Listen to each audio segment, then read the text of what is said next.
지난 2008년 논의가 시작된 경전철 목동선 사업이 예비 타당성 통과가 늦어지면서 15년째 답보 상태에 빠져 있습니다. 당초 지난 6월 예비 타당성 결과가 나올 예정이었지만 연말이 다가오도록 아무런 소식이 들려오지 않고 있는데요. 네, 지역 주민들의 우려가 높아지고 있는 상황입니다. 이렇다 보니 노선 변경을 통해 경제성을 높여서 예비 타당성을 통과해야 한다는 주장이 제기됐습니다. 김호 기자가 자세한 소식 전해드립니다. 서울 강남과 강북의 균형 발전을 위해 지난 2008년부터 민자 사업으로 추진된 경전철 목동선. 이후 사업의 중요성이 감안돼 지난 2020년부터는 정부 재정 사업으로 추진되고 있습니다. 사업을 위해 지난 2021년 10월부터 예비 타당성 조사가 진행되고 있지만 경제적 타당성이 부족해 지연되고 있습니다. 때문에 경제성을 높여 예비 타당성 조사를 통과해야 한다는 주장이 제기됐습니다. 서울시의회 김종길 의원은 서울시 행정사무감사에서 현재 추진되고 있는 목동선 정거장 간격이 대부분 400m 안팎이며 특히 화곡로 입구와 신월 사거리는 385m에 불과하다고 밝혔습니다.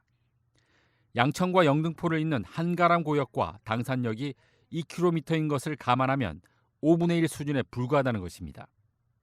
제가 서 있는 이곳은 목동선역이 들어설 화곡로 입구입니다. 다음 역이 들어설 신월 사거리까지 얼마나 걸리는지 제가 직접 걸어가 보도록 하겠습니다.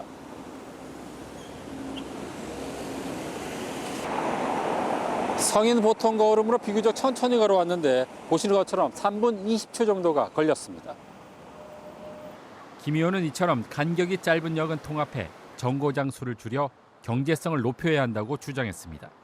385m간의 역이 있다는 게 오히려 이 목동선의 사업성 자체를 굉장히 어렵게 하는 요소가 아닌가, 저는 그런 의문을 갖고 있습니다. 여기 하나로 준다면 사업성, 우리 지금 BC값을 고민하고 있는 것들 조금 더 영향력을 주지 않을까. 이에 대해 서울시는 해당 지역은 교통 사각지대여서 오랫동안 시민들의 불편이 이어진 만큼 가까운 거리에도 불구하고 역을 분리할 수밖에 없었다고 밝혔습니다. 양천구 신월동 쪽 교통 사각지대는 맞습니다. 거기 사각지대라서 거기에 대한 여러 가지 검토 끝에 좀 가깝지만 붙였던 건 그렇게 갔던 것 같고요. 다만 서울시는 예비 타당성 조사가 통과되지 않는다면 노선 변경을 통해 경제성을 올리는 방안을 검토하겠다고 밝혔습니다. 만약에 예타에서 지금 뭐 그런 식으로 많이 예측을 하고 있지만 좀 어려워서 통과가 만약에 어려워진다면, 그래서 결론이 난다면 지금 저희들이 하고 있는 2차 변경 계획에 노선을 조금 더 다시 효율적으로 짜서 올리는 방법이 있습니다.